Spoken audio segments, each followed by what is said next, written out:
Thank you very much, Chairman, sir, for allowing me to participate in this discussion on the demand for grants for the Ministry of Ports, Ship and Waterways. I'd like to begin my discussion with a quote by the famous British economist and Nobel laureate Ronald H. Hose. Once said, quote, "If you torture the data long enough, it will confess to anything," unquote. And I find more meaning after listening to the speeches from the members of the honourable members from the Treasury benches. And why I would like to highlight this quote here is, after a lot of trumpeting its own, about boasting its own welfare measures and all policies, only in the numbers on the papers, in the social media, I could see a huge difference between what is showcased by the union government in terms of data and the actual quality of life that citizens are living in the backdrop of economic exploitation and socio-political inequalities. And equality is not a chimera, my dear sir, respected sir.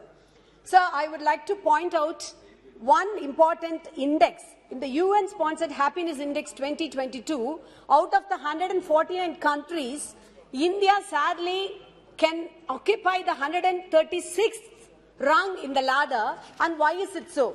Because the union government is just supporting one part of the corporate sector, the big corporate wallas, totally neglecting the weaker section of the society, particularly the native tribes of our country. I'll tell you the reasons for that. With three special issues, I would like to highlight my point. Tamil Nadu has been gifted with 608 fishing villages dot the state's coastline. They harvest over 500,000 tons of marine products every year, making it the 5th largest fish-producing state of the country. But look at the plight of our Pulicat fishermen folk. It has been elaborately stated by my fellow Honourable Parliamentarian Dr. Jayakumar regarding the Kattupalli expansion of the Kattupalli port.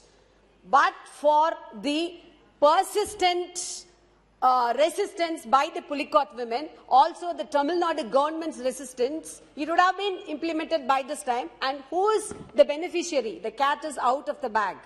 It is mainly directed for the advantage of the Marine Infrastructure Development and Private Limited, a subsidiary of Adani Ports. Now I can point out to this august house on which side of the scale the union government is trying to push up. The same case is can be pointed out in the development of a new port, the NIM port at the Ramandurai seashore, and I would like to request the Honourable Minister to consider the plight of the fisherman folk. See, if the NIM port is being established there, the project would displace over 50,000 fishermen families. The 6-kilometre-long breakwater structure to be constructed as part of the project would cause severe sea erosion affecting 27 villages. The second issue I would like to highlight is, sir, as a strong federalist, our Chief Minister, Thalapathy M.K. Stalin, he is no less a patriot. He is a staunch patriot, but a strong federalist. He has registered disagreement with the new draft Indian Ports Bill 2021 a year ago, since the bill diluted the powers vested with the state. And the state governments will not have any major role anymore.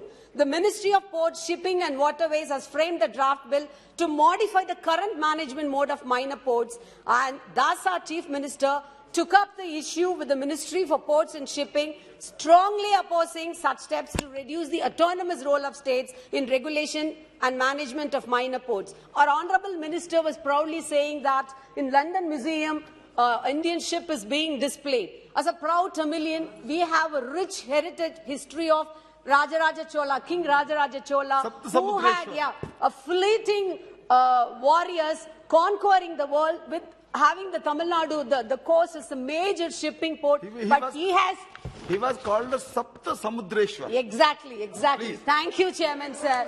And he was reigning supreme against, when Ashoka was here, he never submitted to him.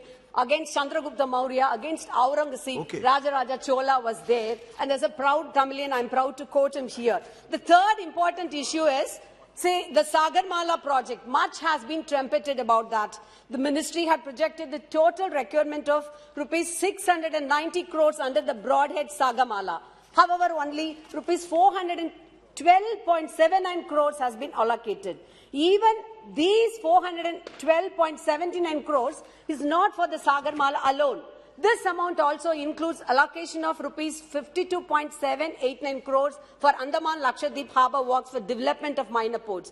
What it effectively means is that against the projected demand of rupees 619 crores, of which every Treasury bench member has been trumpeting about, the allocation made, sir, 1 minute, to the Ministry of Shipping, Ports and Waterways flagship program Sagarmala is nearly 360 crores. It is just 52.17% of its projected requirement. Sir, when multimodal transportation and Gati Shakti were the buzzwords of the Finance Minister's budget speech, this reduction in Sagarmala reeks of hypocrisy and lack of real intent on the government's part.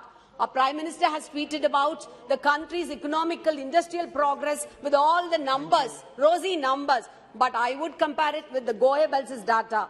Out of the 44 Sagarmala projects under various stages of development, no funds have been released for as many as 31 projects. Sir, I would like to conclude with a quote by C.D. Burns. I quote, "There is a vast difference between giving out of benevolence and supplying a legitimate demand." There is a vast difference between giving out of benevolence and supplying a legitimate demand. I would request the Honourable Minister and the Union Government both should balance both these two aspects, benevolence as well as supplying a legitimate demand, and deliver its goods to the public, not merely as a benevolence, but as a due right of the people. Thank you. Shri N. Redappaji, please be brief. I am again Honourable Speaker, sir. Thank you.